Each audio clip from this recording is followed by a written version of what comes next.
pour le message que j'ai donné concernant, pour encourager tout le monde par rapport à l'implication au niveau du mariage qu'il y a eu ce week-end. Et merci aussi à ceux qui ne disent jamais rien. Quand c'est des blagues, là par contre, oui, mais quand c'est des choses, je pense quand même quand on t'encourage, la moindre des choses, c'est merci. Mais bon, je crois qu'on ne doit pas être éduqué de la même manière, donc je comprends. C'est pas grave. En tout cas, je bénis le Seigneur pour l'implication de chacun et c'était très touchant. Je bénis aussi le Seigneur pour Cécilia et Keston, pour leur détermination et leur fermeté au-delà de toute chose. Parce que je sais que dans leur situation, il y a beaucoup qui auraient craqué. C'était pas facile. Et j'ai eu l'impression de me retrouver à 16 ans en arrière. Et je veux bénir vraiment Dieu pour la force que vous aviez au-delà de tout. Amen. Le Seigneur vous fortifie. Vous savez, dans la vie, on ne peut pas plaire à tout le monde. Amen. Il y a des gens qui reconnaîtront votre autorité, il y en a qui ne reconnaîtront pas. Vous pouvez faire tout, vous plier en quatre, tomber par terre. Ils ne vont jamais vous reconnaître parce qu'ils ont d'autres pensées dans leur esprit et vous ne pouvez pas leur plaire. Mais le plus important, c'est que vous soyez convaincus de ce que vous avez à faire. Et c'est le plus important. Le reste, après, franchement, c'est pas important. C'est pas nécessaire. Donc, que Dieu soit vraiment béni pour la fermeté. Dans la vie, si tu n'es pas ferme, tu ne pourras jamais évoluer. Tu dois toujours penser, tu dois attendre l'approbation de 100%. Vraiment, ça va être difficile. Ça sera difficile. Mais si tu te contentes de l'approbation de 30% qui te pousse vers le haut, c'est le plus important.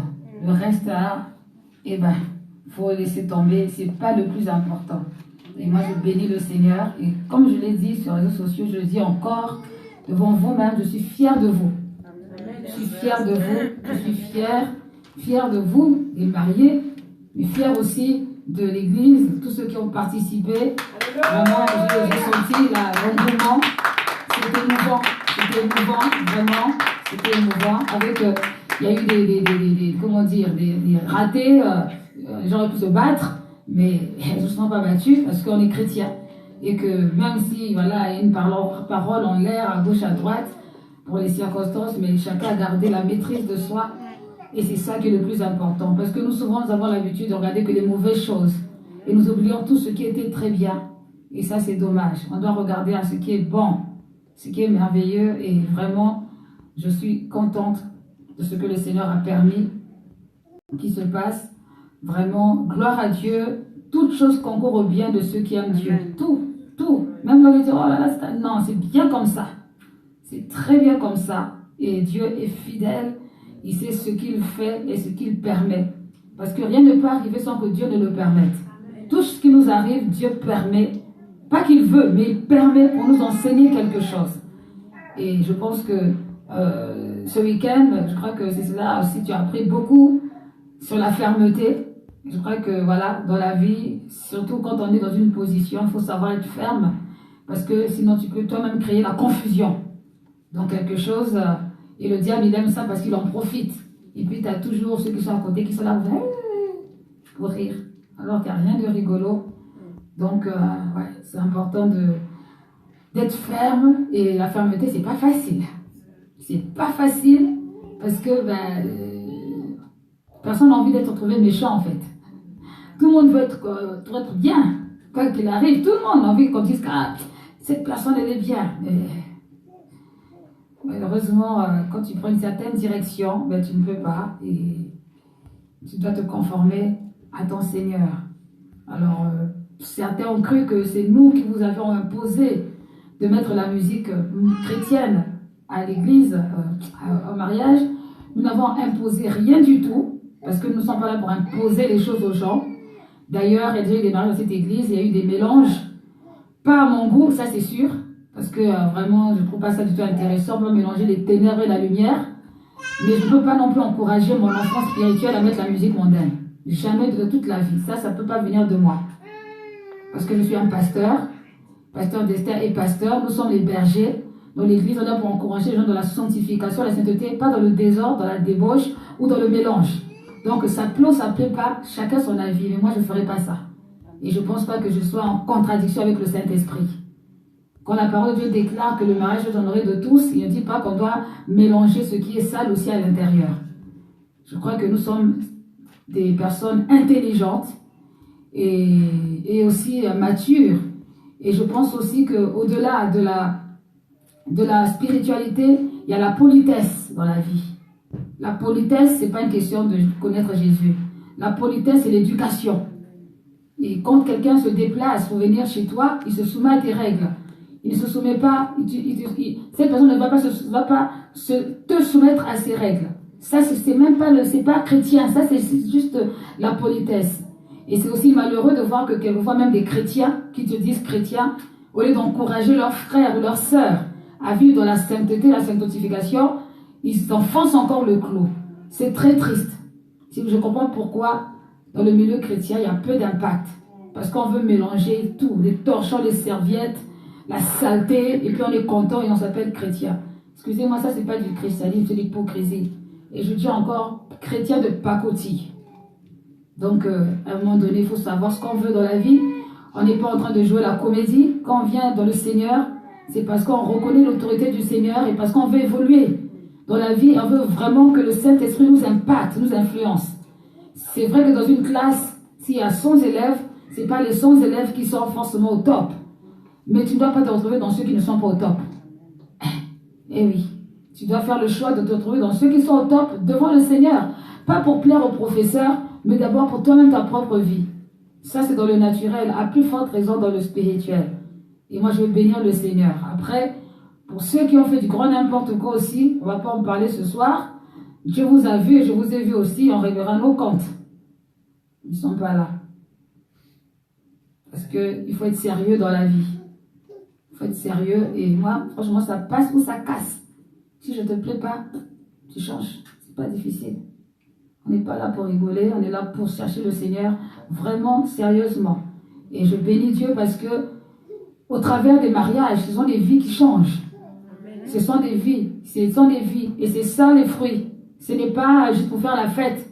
Parce que la fête, franchement, c'est pas le plus important. Mais c'est la suite qui déterminera le reste. Le jour où je me suis mariée, ma vie a changé. Ma vie a changé, ça a pris un autre tournant dans le monde naturel, mais aussi spirituel. Et vraiment, le Saint-Esprit a beaucoup travaillé parce qu'il y avait beaucoup de choses à travailler. Et tous ceux qui sont vraiment dans cette dimension, qui ont connu à peine le Seigneur, et quand ils rentrent dans le mariage, Dieu travaille beaucoup avec eux dans le domaine du mariage pour les aider à grandir spirituellement. Alors, on n'a pas de comédie à faire. Je veux vraiment bénir le Seigneur. Il y en a qui ne sont pas là. Pour ceux qui ont refusé que les bières rentrent ici, parce que ça, on a aussi entendu dire que c'était le pasteur d'Esther qui avait dit, alors qu'il n'avait pas dit ça, mais tant mieux, parce qu'il y en a qui ont fait le travail comme il faut, et qui ont interdit qu'il y ait des biens qui rentrent ici. On n'est pas là pour se débaucher ou pour faire je ne sais pas quoi.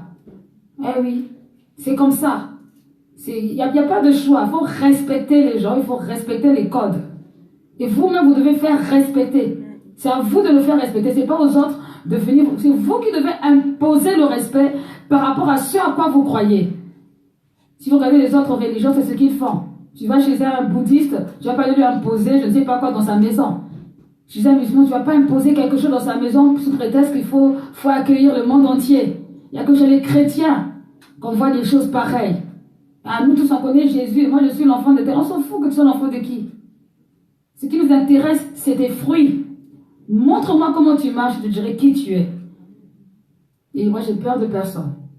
Moi, j'ai peur de personne. C'est Jésus-Christ qui est établi. Et le pasteur d'Esther aussi a peur de personne. Celui qui n'est pas content pour ça, il y a plein d'autres pasteurs qui existent. Tu prends ta route, c'est tout. Il faut arrêter d'intimider tout le temps les gens. On est toujours là, être intimidé. C'est quelle intimidation de quoi? C'est comme si on force pas les gens à se convertir. Si tu veux te convertir, tu te convertis parce que c'est forcé. C'est pas une obligation, mais il faut respecter la conviction de l'autre. Ça te fait pas plaisir de voir que quelqu'un a arrêté l'alcool? Hein? Ça fait pas plaisir de voir que quelqu'un a arrêté de fumer? Il faut être possédé pour ne pas être content pour ça. Franchement. Ça fait pas plaisir de voir quelqu'un qui était débauché de la prostitution qui a arrêté? Moi, je comprends pas. Je ne comprends pas, il y a un problème. À un moment donné, il faut arrêter d'être, je ne sais pas moi. Et c'est Dieu qui fait ça. Ce n'est pas un homme qui transforme un homme, c'est Dieu qui transforme un homme par la puissance du Saint-Esprit. Et Dieu utilise quoi? Il utilise la parole. La majorité des personnes qui ne viennent pas à l'affermissement, mais je vois leur vie, ça se voit. Ils sont les chrétiens de dimanche. On voit leur vie correspond au dimanche. Ça correspond au feu du dimanche. Mais ceux qui viennent à l'affermissement, qui entendent et qui mettent en pratique, eh bien on le voit. Et ils prennent conscience et ils changent leur vie. Donc si on te dit matin, midi, oui, toi ta vie est bizarre, c'est maintenant tous les jours, matin, midi, soir à l'église. Dis à la personne, oui, parce que j'habite là-bas même. Si tu veux, rendez-vous à l'église. Non, parce que vous êtes timide pour rien, puis vous êtes là, mais vous avez honte. Vous avez honte de quoi? Oui, j'habite à l'église, tu veux un matelas, je te prête. Parce que je crois que dans la semaine, il y a 7 jours. Nous, on se voit ici le mardi, le vendredi et le dimanche. Ou alors, je ne sais pas compter. À un moment donné, il faut arrêter. Et je fais exprès de le dire en direct pour que tout le monde entende bien. J'ai parlé. Amen. Chacun doit connaître son appel. Moi, mon appel, c'est pasteur. L'autre, c'est je ne sais pas quoi. Chacun fait son travail. Et je suis fière quand je vois les fruits. Je bénis Dieu, je dis, Seigneur, ah, c'est vrai, tu ne nous as pas appelés en vain. Et ça fait du bien. C'est ça le plus important, pas ce que les gens peuvent penser. Ça ne nous fait rien du tout. Franchement, bien, quand ça nous fait rire. C'est pour vous encourager et vous rassurer. Vous ne croyez même pas qu'on est blessé ou frustré. Rien du tout. On est content. Voilà. Quand on dit, elle est trop dure, ouais. Amen. Amen. Amen. Dieu est bon. Bénissons le Seigneur. Et voilà, ben là, ça va être le dernier cours avant que je voyage, l'affermissement, puisqu'après je pars un peu pour longtemps. Je reviendrai entre les voyages. Merci pour les prières et les encouragements. Merci pour un festival que j'avertisse quand même. Et je sais que le Seigneur fera de bonnes et de grandes choses, aussi bien pour moi qui vais partir et pour vous qui allez rester. Parce que la main de Dieu, elle est puissante pour agir. Et avec le pasteur d'Esther, ça sera super. Amen. Amen. Nous allons lire la parole de Dieu dans le livre de Romains, puisque nous sommes sur le livre de Romains. Romains, j'ai aimé ce chapitre parce que ça parle de la foi, de la justification. Et j'ai vraiment apprécié cela. Alors je vais demander à quelqu'un qui a la parole vivante, c'est quelqu'un qui a la parole vivante, de lire le chapitre 4.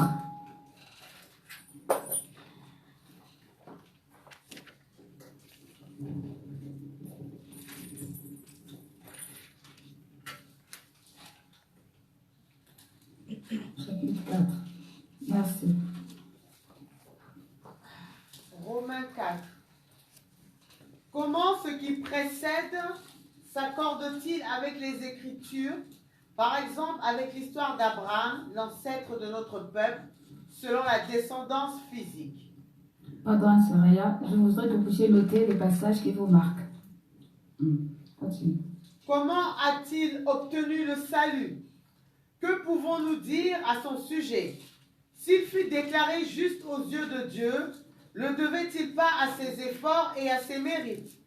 Dans ce cas, certes, il aurait pu en concevoir quelque fierté. Mais telle ne fut pas son attitude devant Dieu. En effet, que dit l'Écriture? Abraham eut confiance en Dieu, et à cause de cela, Dieu a porté sa foi à son crédit et l'a déclaré juste. Généralement, lorsque quelqu'un a fait un travail, il a droit à son salaire. Ce qu'il perçoit n'est pas une gratification, c'est un dû.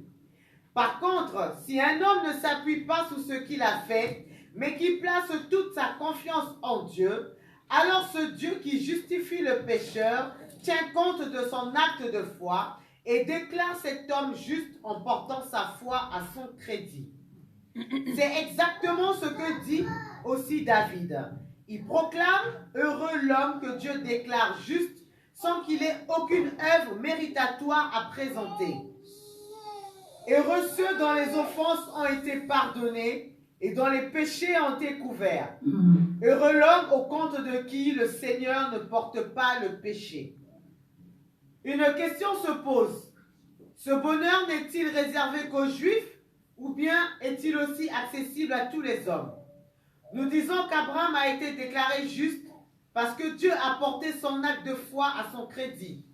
À quel moment cela s'est-il passé? Avant ou après le rite de la circoncision? Dieu l'a déclaré juste avant qu'il ne soit circoncis et lui a donné ensuite le signe de la circoncision. Elle devait être un sceau de la justice qu'il avait déjà reçu avant sa circoncision par sa confiance placée en Dieu. C'est pourquoi il devint le père des croyants de tous les peuples qui sont appelés juste à cause de leur foi, sans être obligés de se faire circoncire. Et il devint aussi le père des Juifs, de ceux qui ne se contentent pas seulement du signe rituel extérieur, mais qui marchent sur les traces de l'homme de foi que fut Abraham et qui croit comme il a cru avant d'être circoncis. Verset 13. Car la promesse de recevoir le monde en héritage ne fut pas donnée à Abraham et à ses descendants à cause de son obéissance à la loi, mais parce qu'il fit confiance à Dieu. Voilà pourquoi il fut agréé par Dieu. En effet, si l'héritage était réservé à ceux qui satisfont aux exigences de la loi, la foi perdrait son sens et sa valeur, la promesse serait annulée. Car la loi ne nous attire que la colère de Dieu, puisque tous la transgressent. Par contre, là où il n'y a pas de loi, il n'y a pas non plus de transgression. Par conséquent, les bénédictions de Dieu dépendent d'un acte de foi, afin que l'héritage soit un don gratuit de la grâce divine. Ainsi seulement il est accessible et garanti à toute la descendance d'Abraham, non seulement à sa lignée selon la loi, mais encore à tous ceux qui ont la même foi que notre Père commun. N'est-il pas écrit, je t'ai établi Père d'une multitude de peuples? Car il est notre Père à tous, et comment l'est-il devenu? Parce qu'il a fait confiance à Dieu qui donne la vie aux morts et fait sortir l'être du néant. Amen. Là où toute espérance paraissait insensée, il a espéré et s'est cramponné avec foi à cette promesse. Nombreuse sera ta descendance. Ainsi, il est devenu le père d'une multitude de peuples.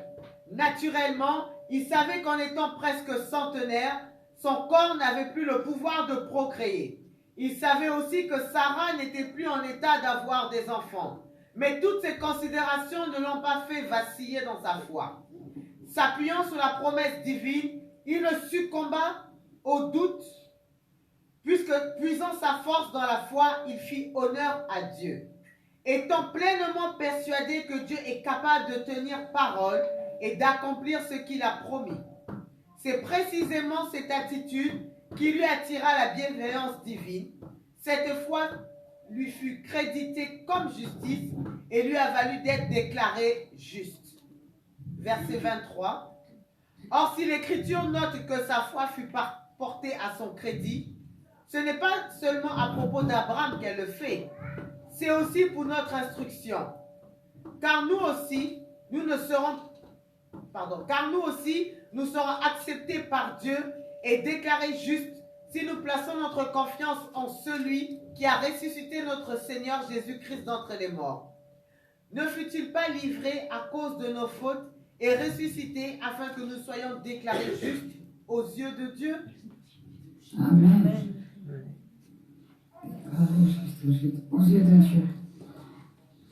Très bien. Donc, dans ce passage, nous parle de la foi d'Abraham et de cette foi, bien sûr, qui est accompagnée des œuvres. Parce que si tu dis que tu as la foi, comme diraient beaucoup de personnes, moi aussi je connais Dieu, moi aussi je prie, c'est bien. Mais ce n'est pas tellement de dire qu'on prie ou qu'on a la foi, mais cette foi d'être accompagnée des œuvres.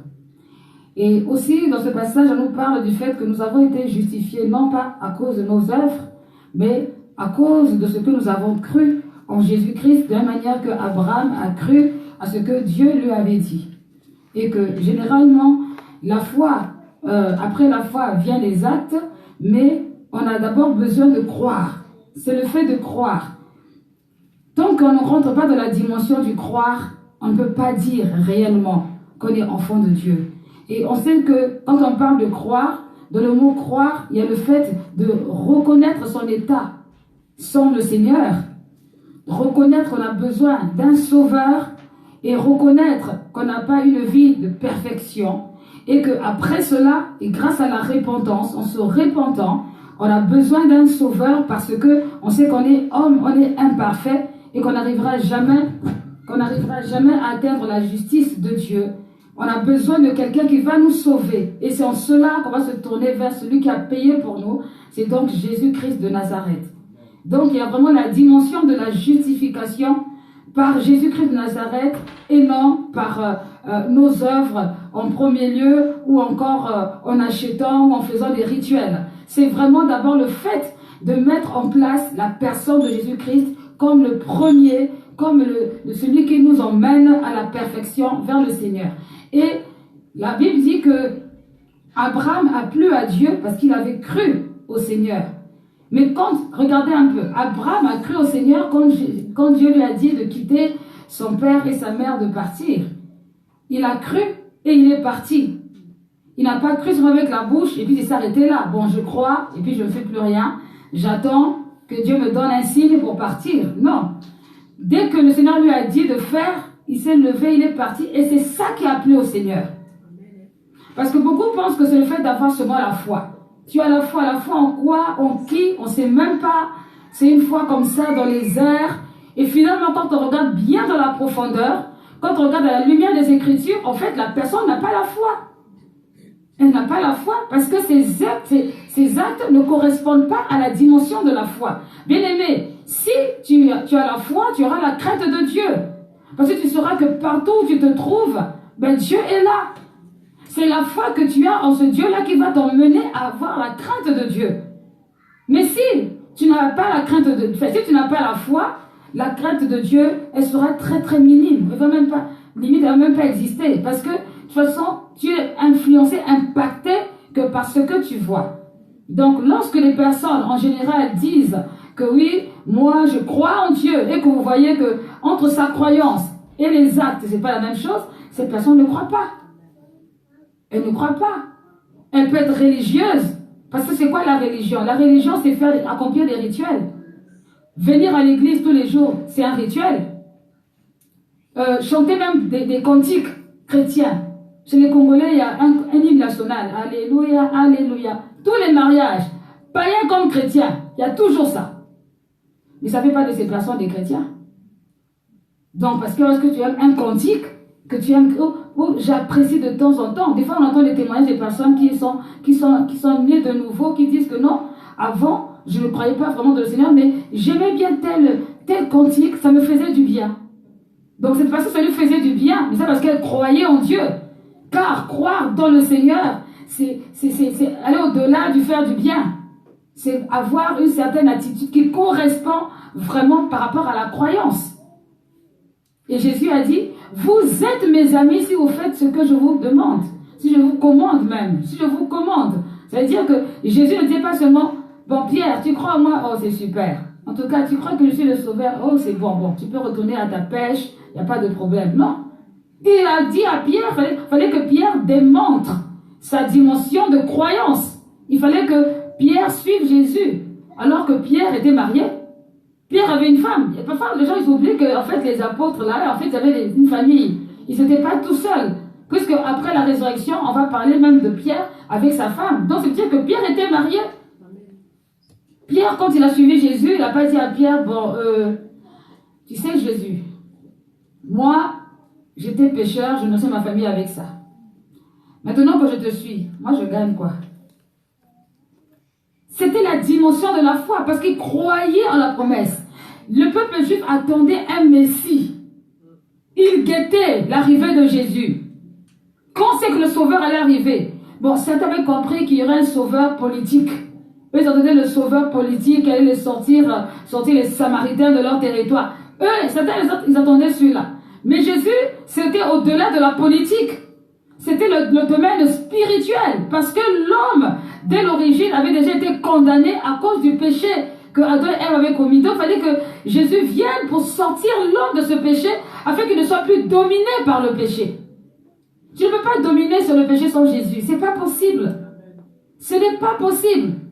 Parce que les efforts que tu vas vouloir faire ne seront vains sans la présence de Jésus. D'ailleurs, ça va te décourager parce que quand tu fais des efforts, après à un moment donné, tu tombes, tu sens que là, vraiment, c'est compliqué. Mais quand tu fais des efforts et que tu tombes, tu te souviens de Jésus, ça te rencourage, tu continues. Tu ne t'arrêtes pas. Et donc, la foi, c'est quelque chose qui va ensemble avec les œuvres. Et c'est ça, cette foi, elle est emmenée à se réaliser par la justification que Jésus-Christ nous a apportée en acceptant d'aller à la croix. Dis-moi ce que tu fais, je te dirai qui tu es.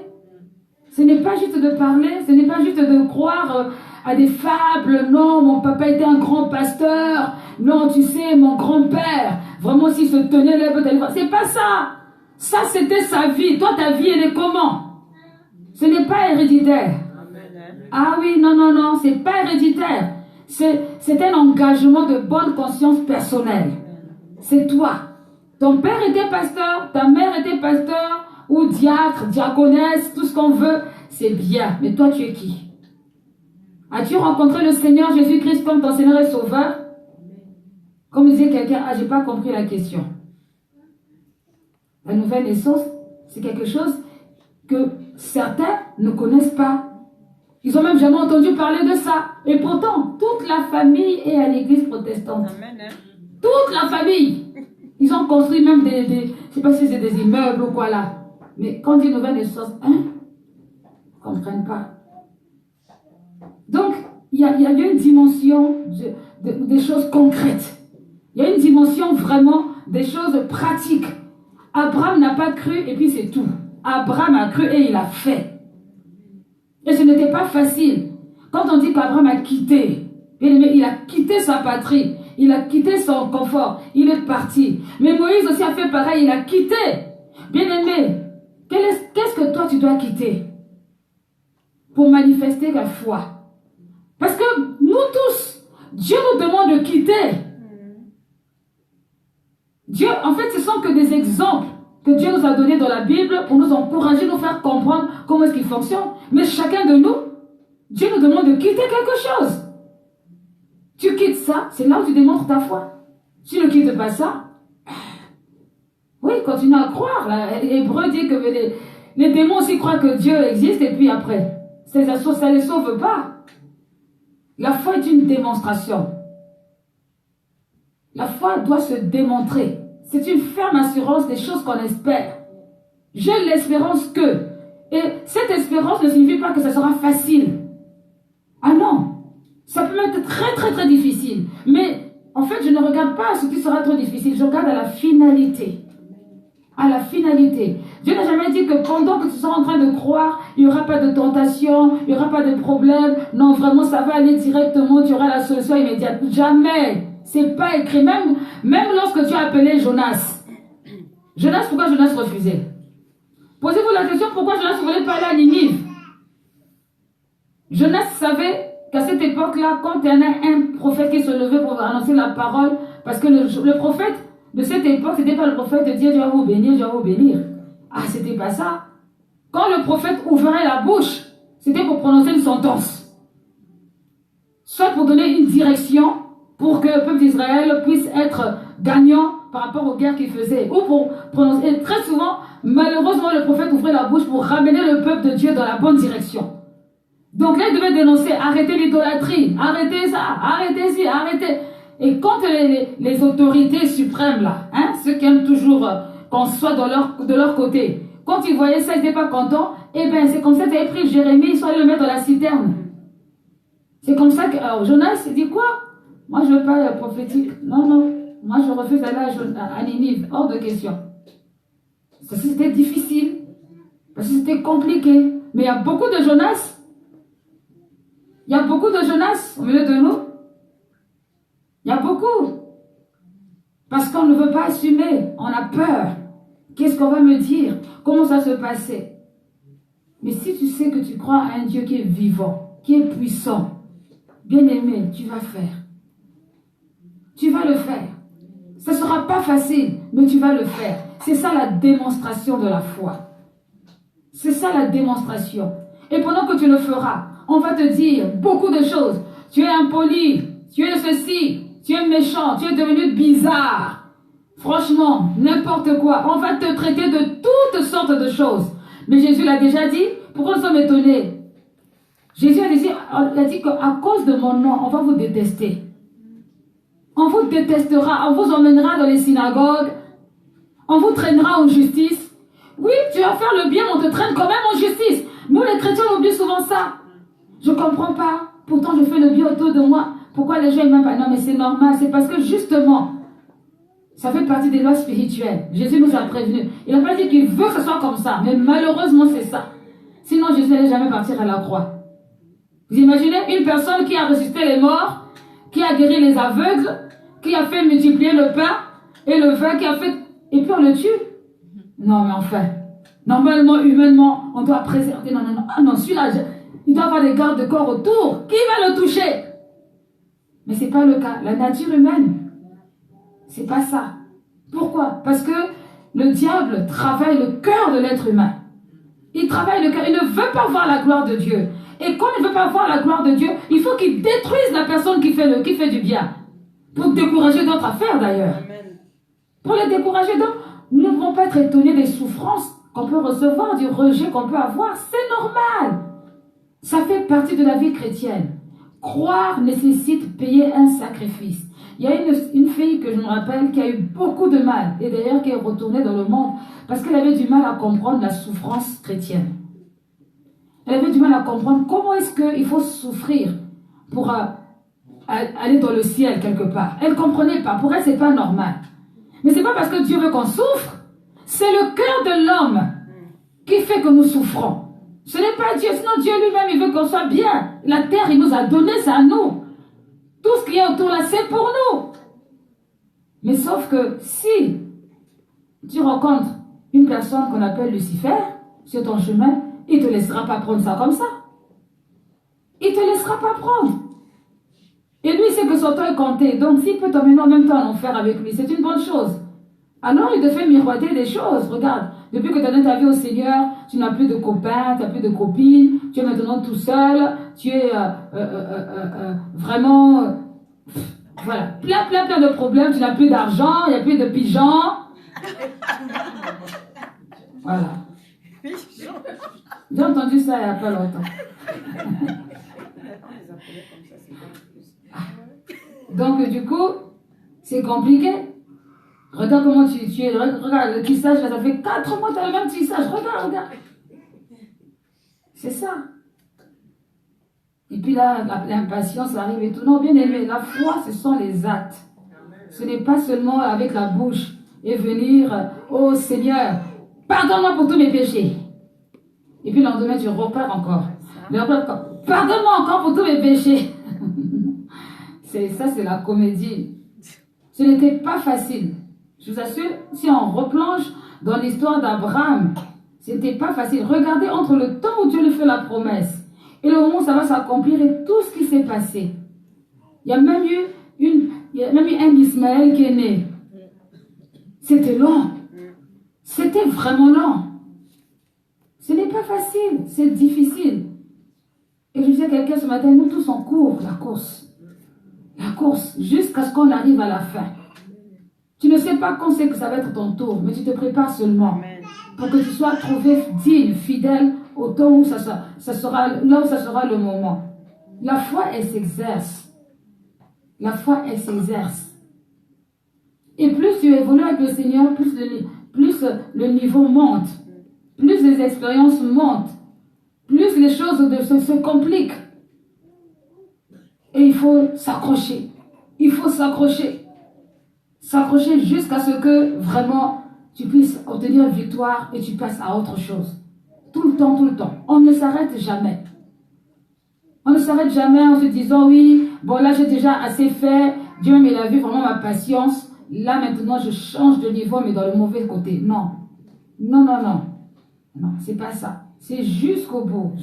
C'est parce que c'est même pas Abraham. Sarah était fatiguée de voir la promesse s'accomplir. Et Sarah a dit à Abraham, est-ce qu'on ne peut pas faire ça? Et Abraham aussi, il a dit oui. Et ça a créé un conflit qui existe jusqu'aujourd'hui. Jusqu'aujourd'hui.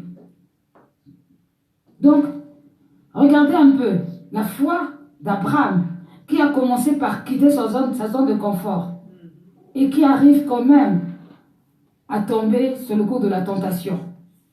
Mais Dieu ne l'a pas rejeté. Pourquoi Dieu ne le rejette pas? Parce qu'il ne s'est pas arrêté à ça. Lorsque Isaac est né, Dieu a encore mis à l'épreuve, pas tenté, Dieu ne tente personne, encore mis à l'épreuve Abraham pour aller demander à Abraham de prendre Isaac, d'aller le sacrifier. C'était une épreuve qui était douloureuse, qui était juste impossible, incroyable. Je ne sais pas, vous imaginez? Non, mais j'essaie d'imaginer en tant que maman, je peux. D'ailleurs, il n'a même pas parlé de ça à Sarah. Il n'a même pas parlé. Il y a des choses, franchement, quand tu sais que c'est entre toi et Dieu. Je parle bien de entre toi et Dieu. Pour ceux qui sont mariés, il y a des choses quand c'est entre toi et Dieu. C'est pas dire à ta femme ou à ton mari. Parce qu'il va te décourager. Il va te décourager. Quand vous n'avez pas la même dimension, franchement, il y a des choses qu'il ne faut pas. Des choses qu'il ne faut pas. Il y a beaucoup d'exemples dans la Bible. Hein. L'histoire de Nabal, Abigail. Il y a beaucoup d'histoires. Donc, il faut quand même avoir un peu de la maturité, de la sagesse pour voir est-ce qu'on est sur la même longueur d'onde ou pas. Et ça permet de faire l'alliance véritable avec le Seigneur. Il faut faire attention. Abraham est parti, il n'a même pas dit à sa femme. Et quand il arrive là-bas, le Seigneur lui dit non. Là, cette fois-ci, je reconnais. Soyez toujours prêts à démontrer votre foi vis-à-vis du Seigneur. La Bible déclare que l'homme pense, pour lire le proverbe, l'homme pense que tout ce qu'il fait est bien. Mais c'est Dieu qui juge. C'est Dieu qui juge si c'est vraiment bien ou pas. Donc toi, tu peux faire des programmes. Aujourd'hui, si le Seigneur me dit, bon, heureusement que c'est lui-même qui dirige, que voilà, je décide que tu vas pas au Bénin. Moi, c'est bon débarras. En tout cas, c'est pas forcé de voyager. Ah ben oui. Vaut mieux aller avec le Seigneur que sans le Seigneur. Et c'est comme ça pour tout le reste. C'est ça la foi. Être prêt à abandonner quand Dieu dit non. Et non dire, Dieu, tu es obligé de me suivre. Là, en tout cas, tu me suis. Dieu ne te suit pas, ce n'est pas obligatoire. C'est lui le commandant de bord. C'est important. C'est vraiment important. Abraham a plu à Dieu à cause de sa foi. Et c'est dans cela que nous sommes héritiers. Nous devons plaire à Dieu comme Abraham a plu à Dieu par notre foi. Une foi démonstratrice, pas une foi vraiment théorique en fonction de quand ça nous arrange. Malheureusement, quand ça nous arrange, ça n'arrange pas toujours Dieu. Et ça nous empêche vraiment d'acquérir ce que lui, il veut. Alors, est-ce que la dernière fois, je vous avais parlé de la rédemption? Non. On a parlé que du salut. Donc, avant que vous puissiez poser vos questions ou encore intervenir sur des versets que vous avez pu souligner, je voudrais qu'on parle de la rédemption. Alors, la rédemption,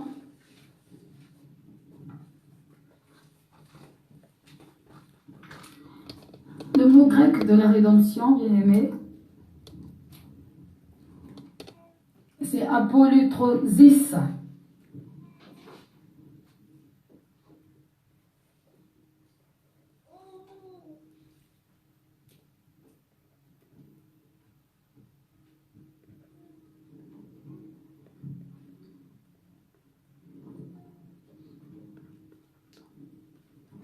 Voilà, apolutrosis, qui signifie payer un prix en guise de rançon.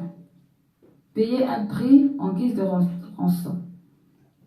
Ici à l'église, chaque fois qu'on lève les bannières argentées, on proclame la rédemption. La rédemption. Cette expression renvoie au moyen par lequel le salut est offert, en l'occurrence le paiement d'une rançon. Donc pour cela, pour comprendre ce que Jésus-Christ est venu payer, il faut revenir à la Genèse.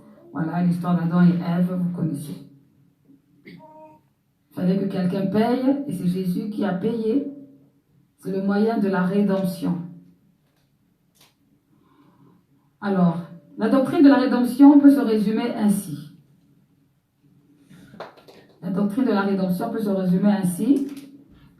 Parce que nous sommes pécheurs, nous devons être rachetés. Voilà.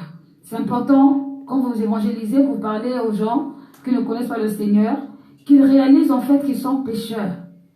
Quelqu'un qui ne réalise pas qu'il est pécheur, vous pouvez parler, ça ne sert à rien. Ça ne sert à rien. Pécheur, le péché originel, qui est le péché qu'on appelle armatia,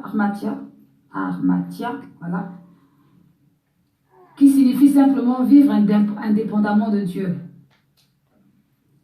Tous ceux qui vivent indépendamment de Dieu sont dans le péché. On ne rentre même pas sur ce qu'ils font. Le fait de vivre seulement indépendamment de Dieu, on vit dans le péché.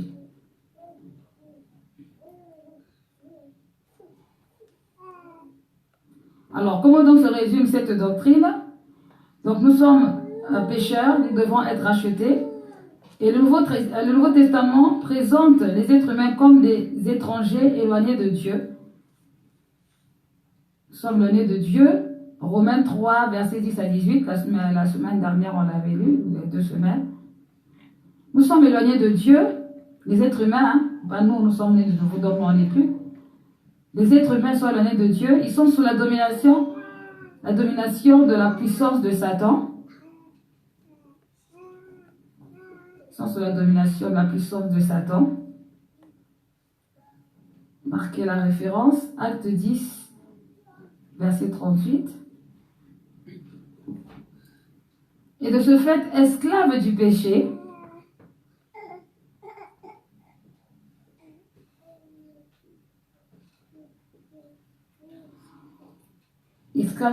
Romains 6, verset 6. Et donc, ces êtres humains ont besoin d'être délivrés de la culpabilité du péché.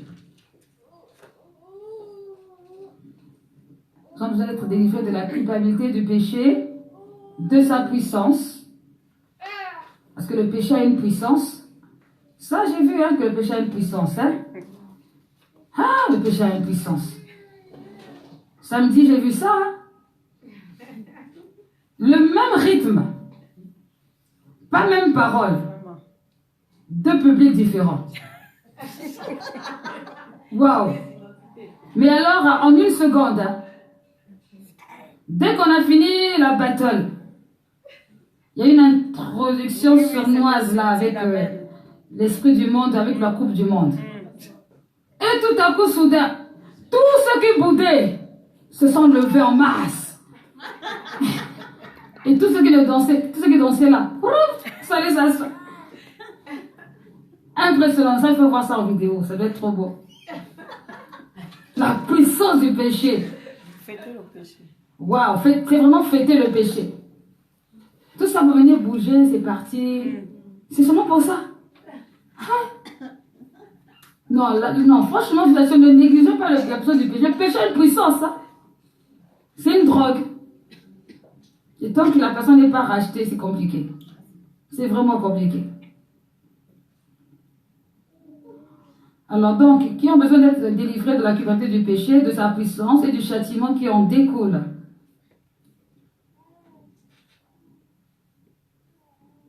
Les êtres humains ont besoin d'être rachetés de tout ça.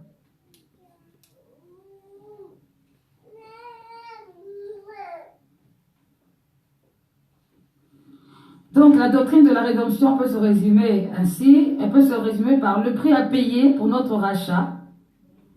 Le prix à payer pour notre rachat à cet esclavage. Et ce prix, c'était le sang de Jésus.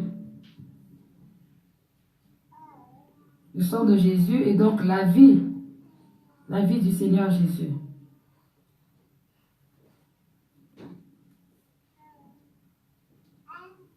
Du coup,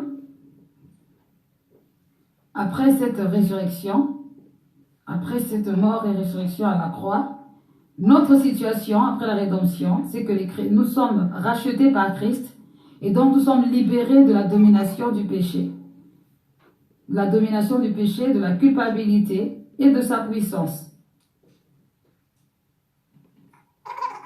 Et c'est parce que nous en sommes libérés, délivrés, et qu'on n'a plus la culpabilité, qu'on n'a pas le droit de faire ce qui est contraire à la parole de Dieu. C'est justement la suite logique.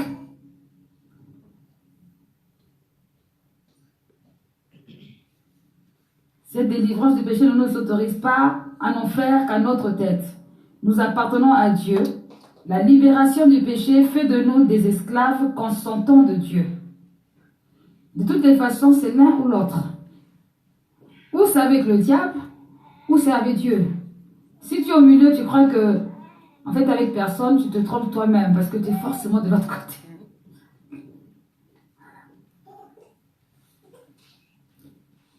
Et dans l'Ancien Testament, la rédemption est préfigurée par la sortie d'Égypte, l'Exode lors de... L'enseignement néo-testamentaire de la rédemption est préfiguré dans l'Ancien Testament par la sortie des enfants d'Israël de l'Égypte. Lorsqu'ils sont sortis, qu'ils sont allés vers la terre promise, il y a eu vraiment une dimension de la rédemption.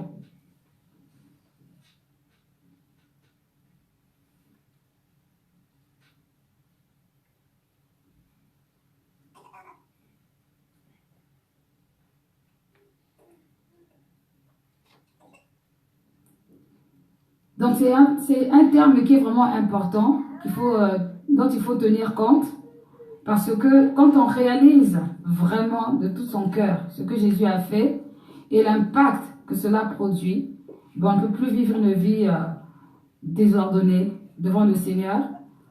On combat pour rester victorieux. Pour rester victorieux tout le temps, tout le temps. Pour n'importe quelle raison, on combat pour rester victorieux. Pour ceux qui n'ont jamais lu ça, on va lire Hébreux 10. Hébreux 10.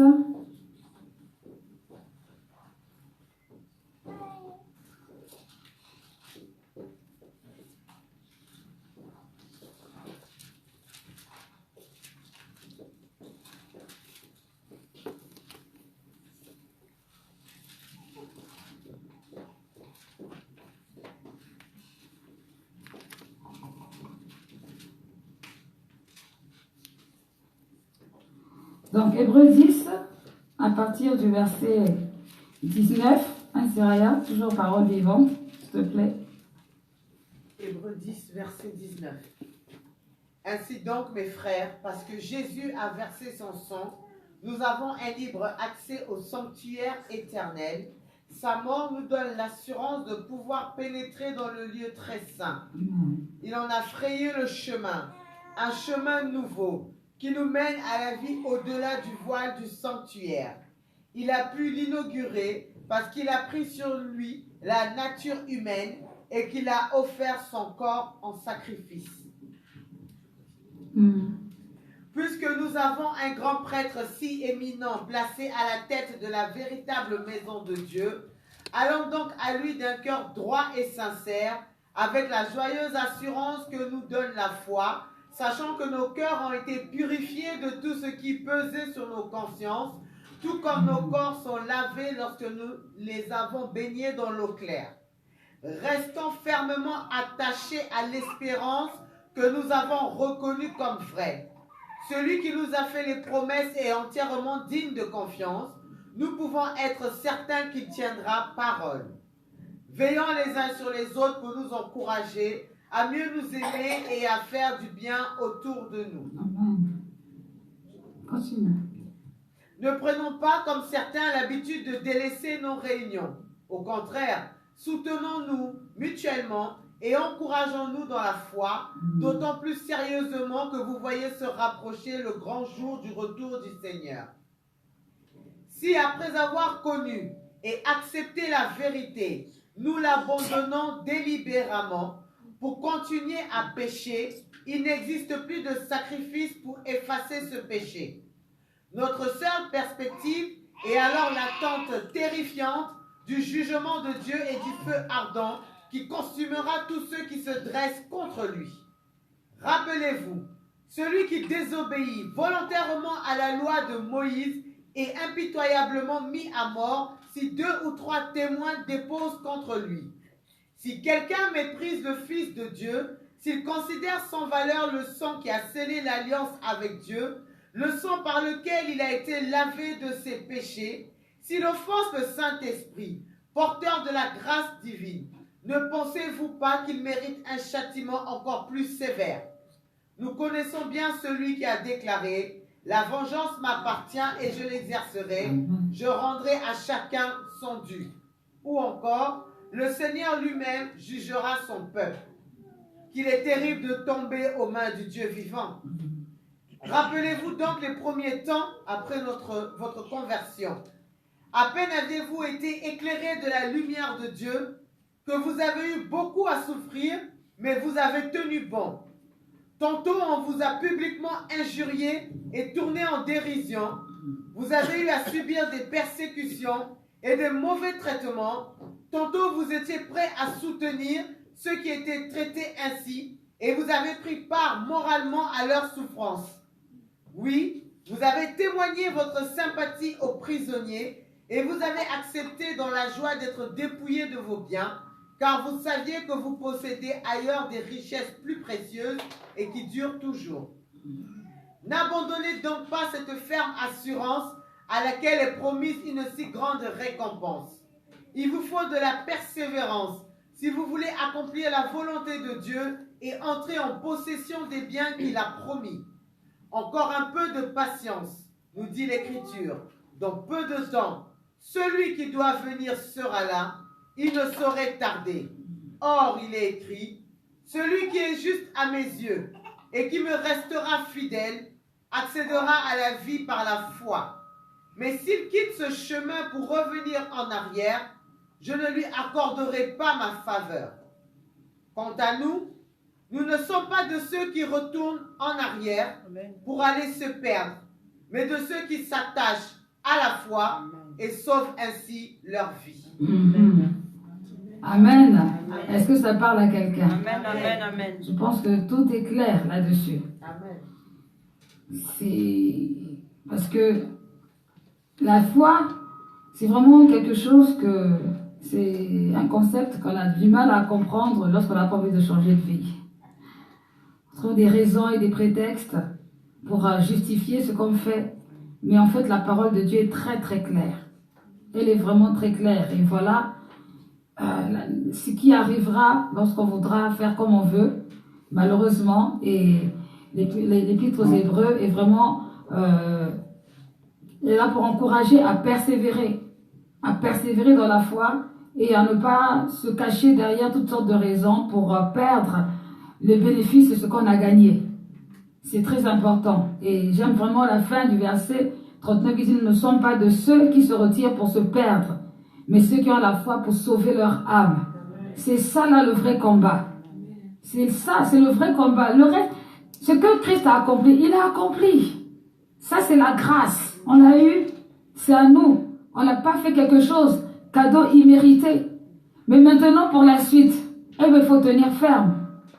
Et c'est là où souvent il y a des problèmes, c'est là où il y a des soucis, c'est là où il faut, on tombe, on se relève, mais on ne doit pas trouver des raisons de volontairement tomber. Ça, c'est pas de Dieu. Et c'est pas agréable au Seigneur. Parce qu'en fait, tout se lie avec Dieu, tout se lie. Des fois, je vois des discussions, même entre théologiens, gens qui sont en train de discuter sur la foi et la grâce. J'étais quand même choquée une fois, je regardais un pasteur reconnu, théologiquement parlant, qui défendait la thèse de la grâce. Mais dans sa défense, en fait, il encourageait les gens au péché. Ça m'a choquée. Il encourageait les gens parce que, en fait, ce n'est pas la dimension de la crainte. Il leur expliquait que, qu'importe ce que vous faites, ça va accepter Christ, donc c'est bon, vous êtes sauvés. Il y a un problème. Je crois qu'on ne doit pas lire la même Bible, là, parce que Hébreux 10, là, est quand même très clair. Et c'est pourquoi on dit aussi, regarde les fruits d'une personne, tu sauras s'il est de Jésus ou pas, quoi. Parce que ce n'est pas tellement la renommée. C'était vraiment un bon théologue. Franchement, j'aime bien, mais là, je dis, il y a un problème, parce que, en fait, dans le fond, je comprends ce qu'il veut dire. Mais expliquer comme ça, c'est pas bon. C'est pas bon, ça n'emmène pas la crainte. Le but, c'est pas de faire peur aux gens non plus. Mais c'est quand même écrit, il est terrible de tomber entre les mains du Dieu vivant. Ça, c'est la réalité aussi. Et donc, enfin, nous-mêmes qui sommes humains, il y a des choses qu'on ne va pas accepter. Maintenant, c'est Dieu, parce qu'il est tellement trop bon, lui, il va accepter. Mais qui a mis cela en nous? C'est Dieu. Nous sommes créés à l'image de Dieu. Ce qu'on n'aime pas, Dieu aussi n'aime pas. Donc, la foi, c'est une démonstration. La foi, c'est une démonstration, et la rédemption doit toujours nous rappeler que, en fait, quelque chose s'est passé. Si tu te souviens à chaque fois du prix que Jésus-Christ a payé, tu vas moins pécher. Vraiment. Si tu veux être traumatisé, prends la passion du Christ, tu regardes et puis je pêche plus. Parce que pour moi, en tout cas, c'est un film qui est poignant. J'ai jamais réussi à le regarder jusqu'à la fin. Parce que c'est trop sanglant, c'est trop... Le peu que je vois, je dis, c'est bon, ça suffit. Ça réveille la mémoire. Mais quand on est un peu éloigné, on se dit, bon, mais Dieu, il me comprend. C'est pas... Dieu même, il connaît les faiblesses. Non. La rédemption, c'est vraiment quelque chose d'important. Payer un prix. Jésus a payé un prix. Il n'a pas payé ça en ayant l'assurance qu'on allait l'accepter. Bien aimé, il a accepté de payer le prix sans avoir l'assurance. D'ailleurs, c'est pour ça que nombreux le renient. Nombreux ne le font pas. Ne pas cas. D'autres disent non, c'est juste un prophète. D'autres disent, oh, moi, c'est pas mon problème. Voilà, et pourtant, Jésus les aime. Il les aime vraiment. Et quand ils sont tourmentés dans leur sommeil par les petits démons de rien du tout, ou même un enfant de 1 an avec la foi de faire, va-t'en au nom de Jésus, ils sont incapables d'agir. Pourquoi? Parce que manque d'autorité, ils refusent. Et ça fait mal au Seigneur, parce qu'en fait, c'est comme s'il est mort pour rien. Chaque fois que nous n'utilisons pas l'autorité que le Seigneur nous a donnée dans les bonnes conditions, c'est comme si Jésus il est mort pour rien. Donc le film de la passion du Christ, là, pour rien. Mais en pire encore, en réalité. Ce n'était pas des clous en plastique. Ce n'était pas des clous en plastique, c'était des vrais clous. Si on te prend juste une aiguille à coudre, qu'on met dans ta main, à moins que tu sois sous hypnose, hein, je ne sais pas, dans les sciences méditation transcendantale, on te met, il n'y a rien. Mais si tu es vraiment dans le naturel, non, tu auras très très mal. Parce qu'une aiguille, ça fait même un couteau. Tu auras mal. Maintenant, imagine des clous. Une couronne d'épines. Non, c'est quelque chose de sérieux. Chrétien, ou on croit ou on ne croit pas. Quand on croit vraiment, non, il y a des choses qui ne passent plus. On peut plus se donner des foules de raisons. Et quand on sent qu'en fait on a bien envie et qu'on n'arrive pas, c'est qu'il y a besoin de délivrance. Voilà. Parce que parfois on a envie, mais on n'arrive pas. C'est que là derrière quelque chose qui empêche délivrance spirituelle ou encore délivrance au niveau de l'âme aussi. De l'âme. Mais sinon, si c'est comme ça volontairement, non. Quand on est chrétien, par la grâce de Dieu, on doit demander au Saint-Esprit de prendre des bonnes habitudes. L'apôtre Paul a dit, ne vous enivrez pas de vin. Mais comme il a dit à Timothée que tu veux boire un peu de vin, voilà l'histoire.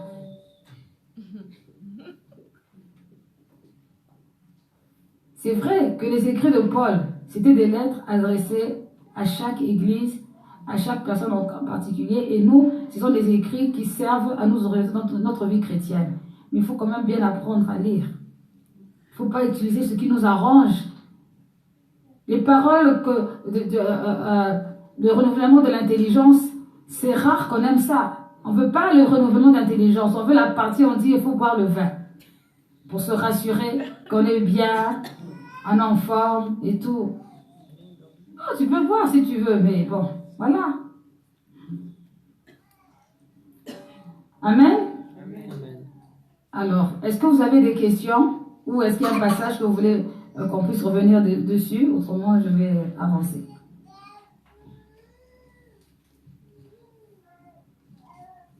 Oui, Pamela. Est-ce qu'on peut dire pour la nouvelle alliance aujourd'hui que le signe de la circoncision, c'est le Saint-Esprit? Ou pas? Le signe de la circoncision, c'est le Saint-Esprit. Oui. C'est écrit où? C'était...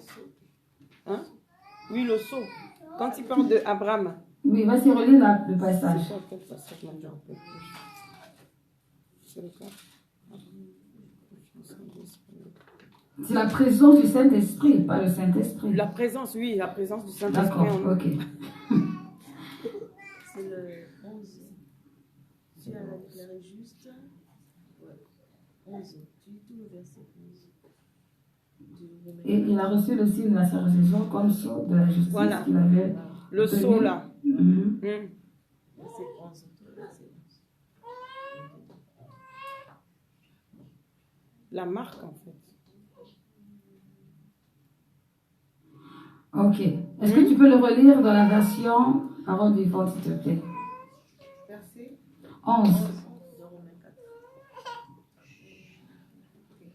Dieu l'a déclaré juste avant qu'il ne soit circoncis et lui a donné ensuite le signe de la circoncision. Elle devait être un sceau de la justice qu'il avait déjà reçu avant sa circoncision par sa confiance placée en Dieu. C'est pourquoi il devint le père des croyants de tous les peuples qui sont appelés juste à cause de leur foi sans être obligés de se faire circoncire. Mhm. D'accord. Donc, ta question, c'était? C'était ce qu'il a. C'était? C'était, est-ce que le sceau qu'il a reçu, Ah oui. voilà en fait. Qui c'est, On Abraham? peut- oui. Est-ce qu'on peut traduire ça aujourd'hui comme étant ayant la Non, dans nouvelle l'Ancien naissance? Testament, Oui. oui, parce qu'en fait, la circoncision de l'époque, en fait, bon, là, déjà, ils sont en train d'expliquer que Abraham n'a pas été déclaré juste parce qu'il s'est circoncis, Oui. parce que les Juifs attachaient beaucoup d'importance à ce qui était physique, à cause de cette alliance-là il y avait le sang qui coulait, parce que dans la circoncision, il y a le sang qui coulait, c'est ça qui démontrait la vie, en fait. Parce que pour qu'il y ait la vie, il faut qu'il y ait ce sacrifice, il faut qu'il y ait un renouvellement, en fait. Il faut qu'il y ait une justification quelque part. Voilà. Donc, les Juifs, pour eux, pour qu'on dise vraiment que, voilà, Dieu t'a pardonné, que tu appartiens à Dieu, il fallait qu'il y ait cette circoncision physique. D'ailleurs, il va y avoir des débats dessus dans le Nouveau Testament. Or, dans le Nouveau Testament, la circoncision, elle n'était pas une affaire physique, c'est une affaire d'accepter le Seigneur. Et bien sûr, le Saint-Esprit intervient là-dedans.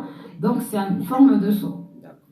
Maintenant, par contre, ici, ils sont en train de dire que Abraham a été reconnu juste, pas parce qu'il a fait la circoncision, mais parce qu'il a obéi à cause de sa foi. Donc, en fait, ce qui est physique, pour dire que ce qui est physique, là, c'est pas tellement ça qui compte. C'est d'abord ce qui est dans le cœur, la profondeur du cœur, c'est ça qui compte. Voilà. Quelqu'un d'autre?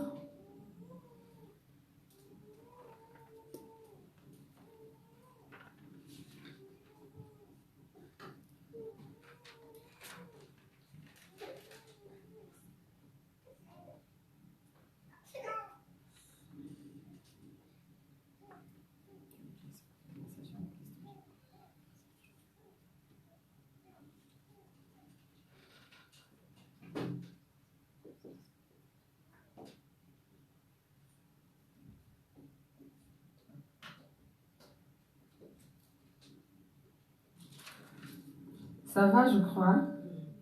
Bon. Gloire à Dieu. On va juste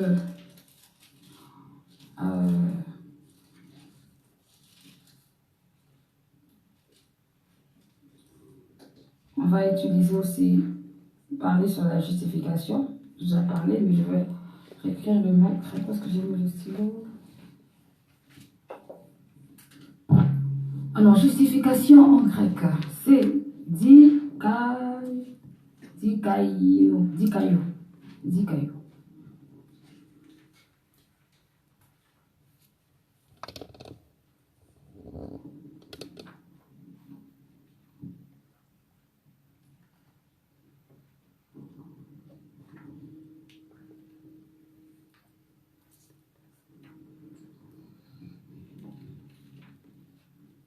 Donc, justification en grec, c'est dikaio, qui signifie être juste devant Dieu. Être juste devant Dieu, Romains 2, verset 13. Être juste devant Dieu ou être rendu juste, ou être reconnu juste. Et cela renvoie à quoi? Cela renvoie au fait d'être en bonne relation avec Dieu. D'être en bonne relation avec Dieu. C'est pourquoi, dans les on lisait tout à l'heure, que grâce à ce que Jésus-Christ a fait, on peut s'approcher avec assurance et confiance, parce que c'est ce qu'il a accompli nous a ouvert en fait les portes pour approcher le Seigneur.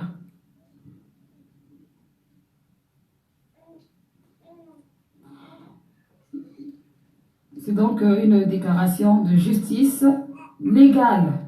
Déclaration de justice légale devant Dieu.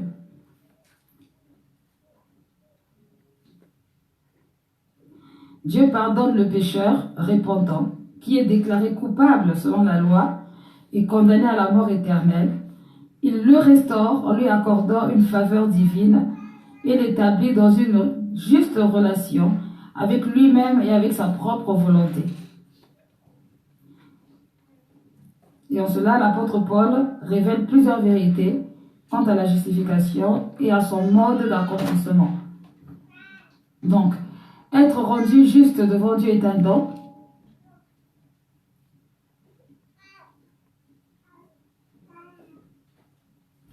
Personne ne peut se justifier devant Dieu en suivant la loi au pied de la lettre et en accomplissant des bonnes œuvres, car il n'y a pas de distinction. Romains 3, 23, pardon. Tous ont péché, sont privés de la gloire de Dieu. Tous. Donc notre justice, elle ne peut être qu'en Jésus-Christ.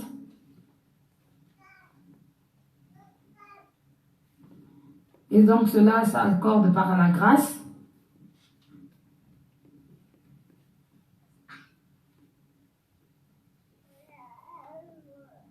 Et que cela implique que nous sommes donc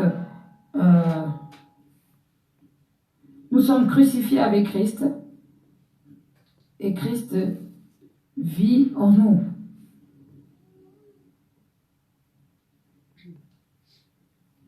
Ce qui fait que nous vivons maintenant pour Dieu.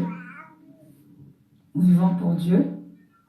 Et c'est parce que nous vivons pour Dieu, cela nous emmène à la transformation.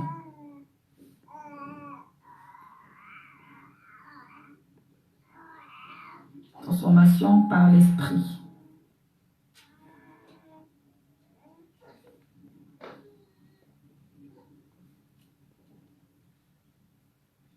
Donc quelqu'un qui est justifié par le Seigneur Jésus vit tout ce qu'on vient de dire. C'est une personne qui est juste devant le Seigneur, qui est pardonnée. C'est une personne qui manifeste la vie de Dieu, qui vit avec l'harmonie de Dieu, qui est libérée de la puissance du péché et qui est crucifié et ressuscité avec Christ.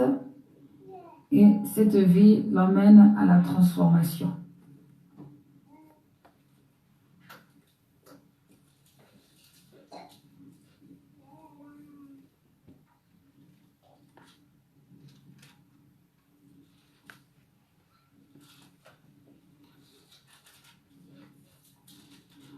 Voilà pour la justification. On va lire le chapitre 5. Chapitre 5, on va juste commencer.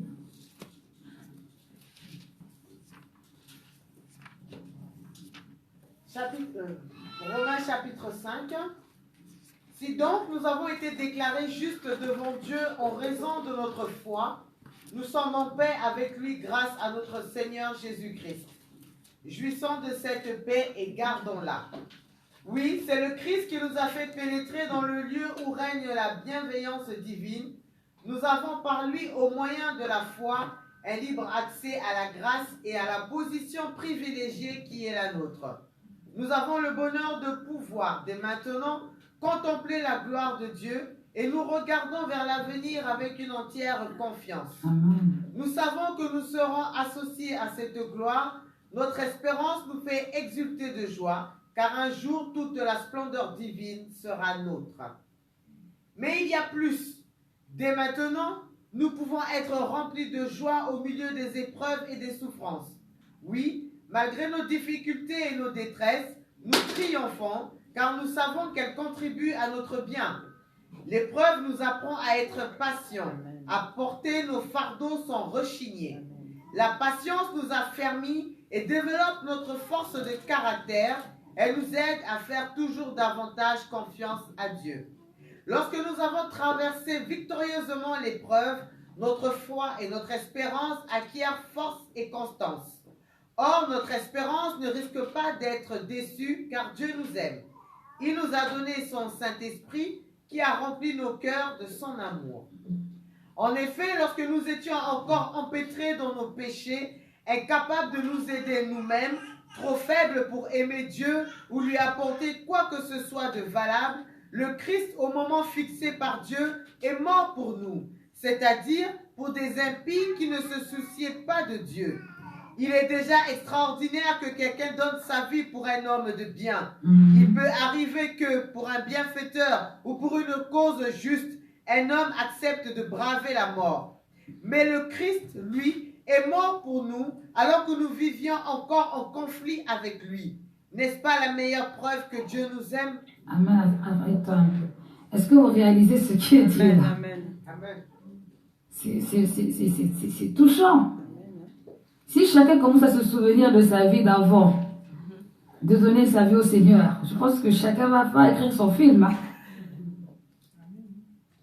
Ah oui, chacun, d'une manière ou d'une autre. Il n'y a pas forcément besoin d'être une prostituée ou un voleur. Entre les insolents, les paresseux, vraiment, il y a tellement des idolâtres. Si je ne porte pas la marque Gouchy, je ne veux pas vivre. Je ne vais pas vivre. Chacun connaît sa vie. C'était une vie de vraiment... Waouh, on était en danger. Tous les jours en danger. Vas-y, continue. À plus forte raison maintenant, puisque nous sommes acquittés par l'effusion de son sang, pouvons-nous être certains d'être aussi soustraits par lui à la colère à venir.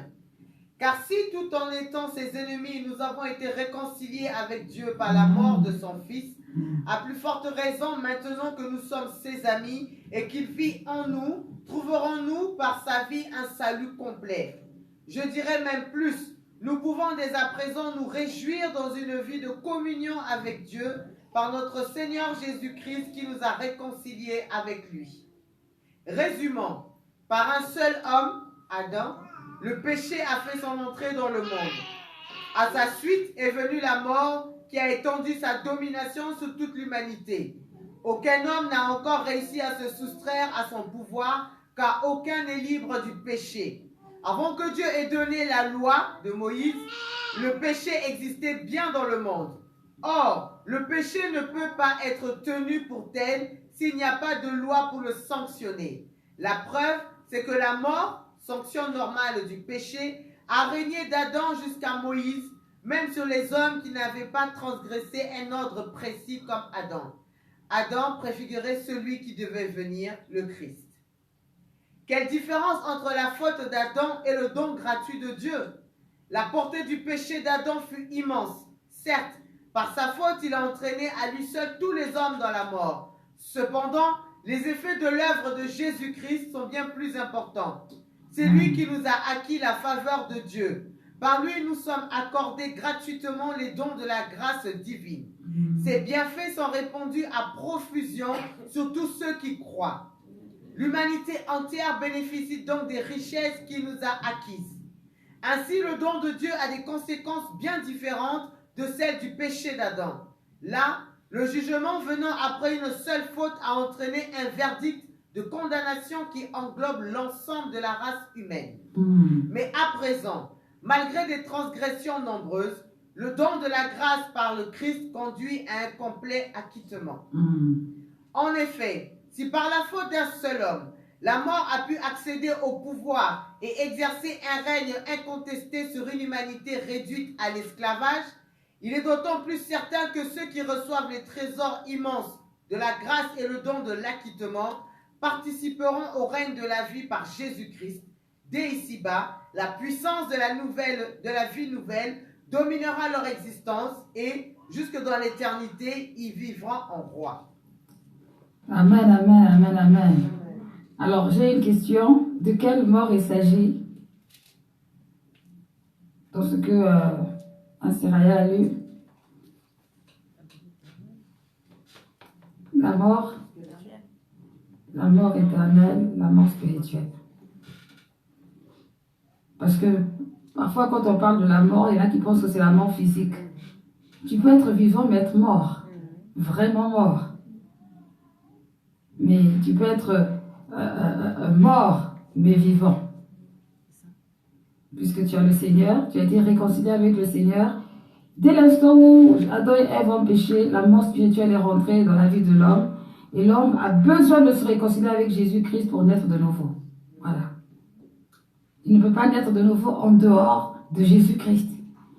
Ce qui résume, ce qui amène à dire que toute religion qui n'a pas Jésus-Christ comme Seigneur et Sauveur, ben c'est que la personne n'est pas en communion avec Dieu. Amen. Voilà. C'est la Bible qui le dit. Amen. C'est pour ça que j'aime beaucoup lire les épîtres parce que ça éclaire et ça permet de comprendre en fait pourquoi nous nous attachons tellement au Seigneur Jésus. Si tu ne lis pas ça, tu ne peux pas le savoir, tu ne peux pas l'inventer, tu ne vas même pas savoir pourquoi. Tu peux suivre un mouvement pendant un moment, tu peux t'asseoir amasser. Tu peux suivre un mouvement pendant un moment, mais il arrivera un temps, il faut que tu saches pourquoi tu le fais. Si tu ne le sais pas, tu vas te décourager et puis tu vas abandonner. C'est pour ça qu'il y a des personnes qui rentrent dans le Seigneur et puis qui ressortent parce qu'ils n'ont rien compris. Mais si tu as vraiment rencontré le Seigneur Jésus et que tu entretiens ta foi en lisant la parole, en comprenant vraiment la valeur de certaines choses comme la rédemption, la justification, la foi, la grâce, ah non. Ta foi, elle peut pas, c'est une foi inébranlable. Tu sais en qui tu as cru, tu sais pourquoi tu crois et ton cœur, il est régénéré, il est renouvelé grâce à la parole. Et ça fait du bien. Et tu sais comment expliquer ça à quelqu'un d'autre. C'est important. C'est important de lire, de comprendre ça. Et puis ça permet de comprendre pas mal de choses. Toute personne qui n'est pas née de nouveau est morte spirituellement. Elle est morte spirituellement. Elle vit selon sa chair, selon ses pensées, selon la culture et la coutume. Et même si elle va à l'église, qu'importe le type d'église où elle va, pas de nouvelle naissance, mort spirituelle. Mort spirituelle. Le seul qui nous réconcilie avec Dieu, c'est Jésus.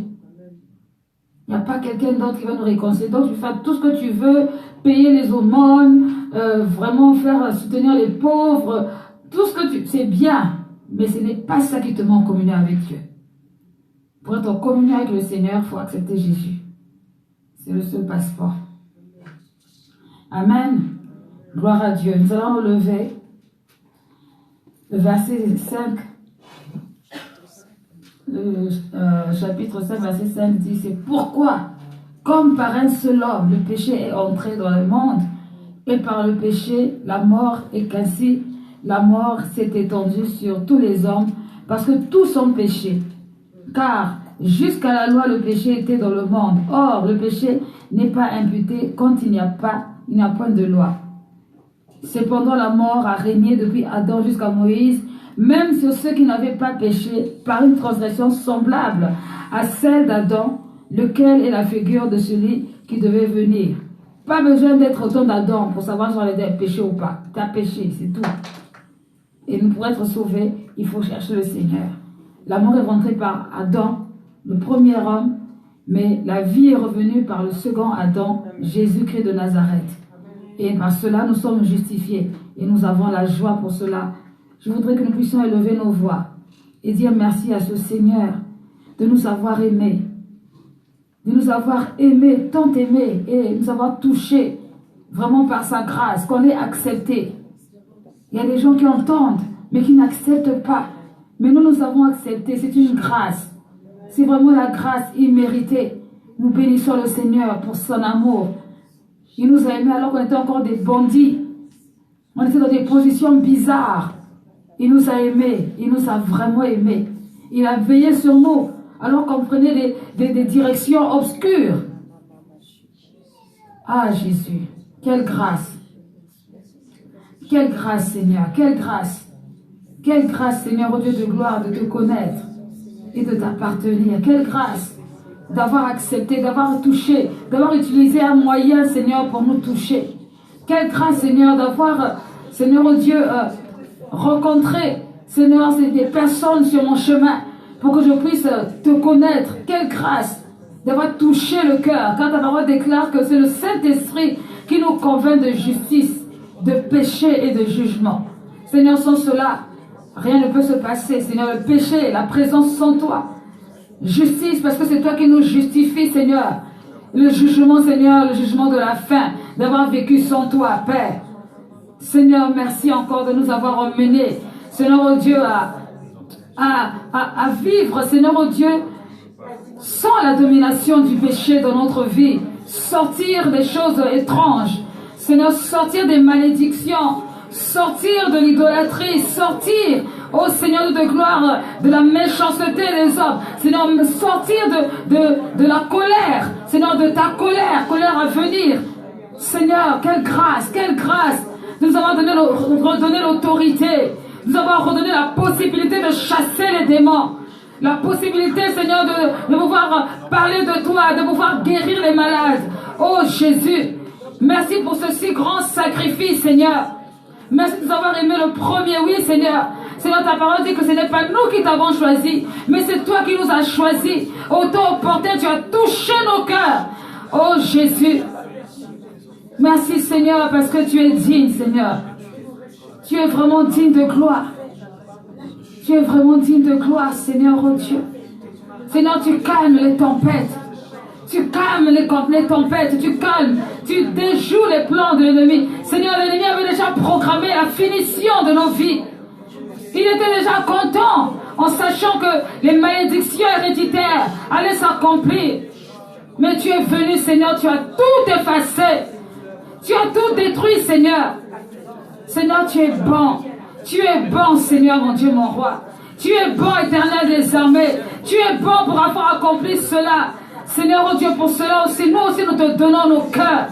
Nous te donnons nos cœurs, Seigneur, oh Dieu. Emmène-nous là où tu veux. Fortifie-nous, Seigneur. Nous avons besoin d'annoncer ta parole. Nous avons besoin d'annoncer cette bonne nouvelle à ceux qui ne connaissent pas, à ceux qui ne croient pas. Seigneur, nous avons besoin de toi, oh Dieu. Nous avons besoin de toi. Mets les mots qui conviennent à notre bouche. Seigneur des seigneurs, tu nous enseignes la liberté. Tu nous enseignes la liberté. Vivre en étant libre. Libre de pécher. Libre de ne pas pécher, pardon. Libre de ne pas pécher. Libre d'aller au-delà. Libre de ne pas succomber à la tentation. Seigneur, de pouvoir dire aux pensées qui ne sont pas bonnes de partir. Libre, Seigneur. Tu nous as libérés. Nous ne sommes plus esclaves du péché. Quelle grâce. Quelle grâce. Mon Dieu, mon roi. Sois béni, Jésus. Sois béni, Seigneur, Dieu de gloire. Celui qui confesse ton nom, Seigneur. Celui qui accepte ton nom. Celui qui vit par ton nom, oh Dieu de gloire, est libéré. Libéré de la culpabilité. Libéré de la colère. Libéré du manque de pardon. Libéré de l'amertume. Oh Seigneur Jésus, quelle puissance et quelle grâce de te connaître et de t'appartenir. Quelle grâce, Seigneur Dieu de gloire, de savoir que tu existes. Si tu n'étais pas là, Seigneur, nous serons tous tristes. Nous serons tous condamnés. Nous serons tous, Seigneur Dieu de gloire, Seigneur, des difficultés, des problèmes. Oh Jésus. Seigneur, le peuple juif a essayé avec le sang des boucs, des taureaux, des pigeons. Mais Seigneur, ils n'ont pas eu cette grâce. Ils n'ont pas eu cette grâce. Merci Seigneur de nous avoir donné la victoire. Seigneur, sois élevé, sois glorifié. Sois élevé, sois glorifié. Ô Dieu de gloire, au nom de Jésus-Christ. Alléluia. Nous allons prier, bien-aimés, pour toutes les personnes qui ne connaissent pas le Seigneur, qui ne réalisent pas cette grâce, qui ne réalisent pas cet amour, qui ont du mal à comprendre le mystère de la croix, qui ont du mal à comprendre l'amour de Jésus. Oh, que le Seigneur les touche. Que le Seigneur les touche. Qui les touche? Si tu penses au nom de quelqu'un, tu penses à une personne en particulier, parle au Seigneur. Que quelque chose se passe dans le domaine spirituel. Parce que c'est possible. Certains ont essayé d'approcher, mais ils n'ont pas accepté la vérité de la croix. Ils n'ont pas accepté la vérité du sacrifice de Jésus. Ils essayent de faire les à peu près. Ils essayent de faire cela. Et malheureusement, ils sont perdus, ils sont dans la confusion. Ils sont dans la confusion. D'autres refusent la doctrine du Saint-Esprit. D'autres refusent que vraiment on puisse accepter de souffrir pour vivre la vie chrétienne. Prions pour que le Saint-Esprit touche, que le travail du Seigneur puisse encore continuer à changer, à transformer les vies au moyen de la parole, au nom de Jésus-Christ. Que vraiment spirituellement, que les gens comprennent, que les païens comprennent, qu'ils puissent essayer, qu'ils puissent comprendre par la puissance du Saint-Esprit. Oh Dieu de gloire. Oh Seigneur des Seigneurs. Oh Dieu tout-puissant. Nous les recommandons à ta grâce. Nous les recommandons à ta grâce, Seigneur. Nous les recommandons à ta grâce. Seigneur, si tu nous as pris, c'est que tu peux les prendre aussi, Seigneur Jésus. Tu peux les prendre aussi. Ne laisse pas que ça se passe comme ça. Ne laisse pas que ça se passe comme ça. Satan ne peut pas gagner, Seigneur. Nous refusons qu'il gagne au nom de Jésus. Car nous ne voulons pas utiliser ces méthodes.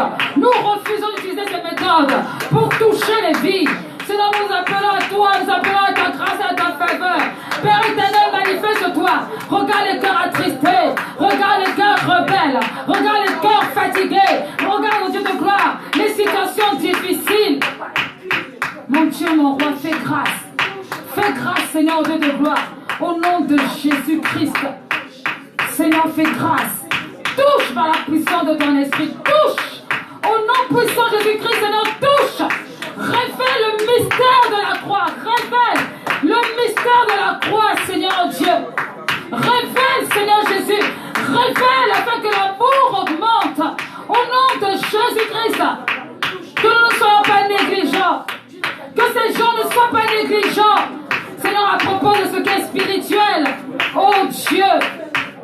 Seigneur, nous demandons ta grâce. Nous demandons ta grâce. Oh mon Dieu, mon roi.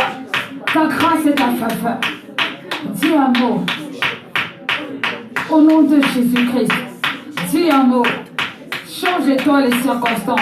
Nous voulons être étonnés, Père, de ce que tu seras en train de faire autour de nous. Seigneur, que certains disent, j'ai entendu dire que tu étais chrétien. Parle-moi de Christ. Que les gens cherchent la vérité. Seigneur, la vérité qui libère, qui transforme. Tu as dit, vous connaîtrez la vérité. Elle vous affranchira. Elle vous rendra libre, Seigneur. Libre de péché. Libre, Seigneur. Libre d'abandonner les œuvres mortes, Seigneur. Nous avons besoin de toi. Oh Dieu, encore trop de personnes, Seigneur, sont perdues. Encore trop de personnes, Seigneur, sont fatiguées. Encore trop de personnes sont sur le joug de la malédiction. Encore trop de personnes, Seigneur, nous te le demandons. Seigneur, dis un mot. Seigneur, dis un mot. Seigneur Jésus-Christ, dis un mot. Nous avons besoin de toi. Nous avons besoin de toi. Si tu dis quelque chose, Seigneur, tu as touché le chef de la synagogue au moyen d'un miracle. Tu as touché Marie de Magdala au moyen, au Dieu de gloire, de cette femme adultère. Seigneur, tu as touché. Seigneur, touche nos frères, nos sœurs. Touche, Seigneur. Nous ne sommes pas fatigués, mon Dieu, mon roi, de prier. Car tu as dit, si tu crois en moi, tu seras sauvé. Toi et toute ta famille. Seigneur, même s'ils ne voient rien aujourd'hui, mais nous déclarons qu'ils vont voir demain. Nous déclarons qu'ils vont voir demain. Au nom de Jésus-Christ. Seigneur, même s'ils nous combattent, même si c'est difficile, mets de l'amour dans nos cœurs pour continuer à prier, pour continuer à évangéliser, pour continuer à parler. Seigneur, au nom de Jésus-Christ, nous te le demandons, Seigneur des Seigneurs. Nous te le demandons, Père. Nous te le demandons au nom de Jésus-Christ. Seigneur, que l'amour des âmes augmente dans nos cœurs. Que l'amour des âmes augmente dans nos cœurs. Oh Seigneur. Merci Seigneur parce que tu nous touches ce soir. Tu nous touches, Éternel des armées. Tu nous touches par ta parole. Oh, réponds ta grâce et ton esprit. Au nom de Jésus. Tu nous touches, Seigneur.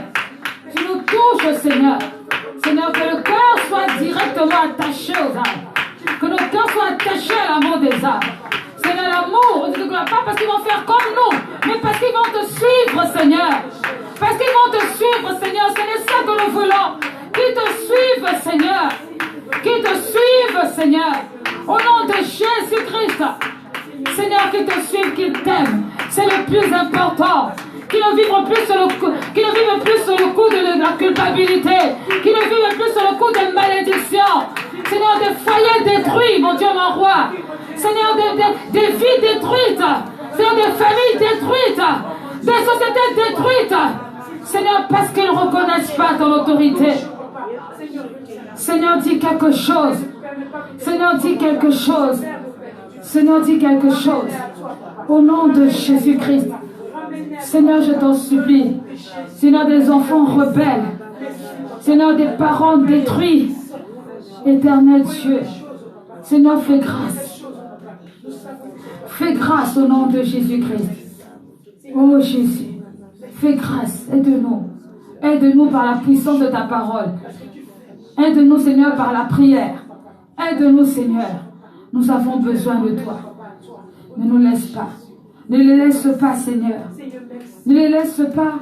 Seigneur, ceux qui regardent le direct. Seigneur, qui sont découragés, de près ou de loin, pour des circonstances. Père éternel, rappelle-leur la joie d'être sauvés. Seigneur, parce que tu es réel. Seigneur, de la manière que le diable est réel, tu es réel. Nous avons besoin de toi, oh Dieu. Ne nous laisse pas. Ne nous laisse pas. Ne nous laisse pas, Seigneur. Fais tomber les écailles des cieux. Fais tomber les écailles. Seigneur, c'est possible. C'est possible. Seigneur, avec toutes ces personnes qu'on a rencontrées durant ce week-end, c'est possible, Seigneur. C'est possible, oh Dieu de gloire. C'est possible.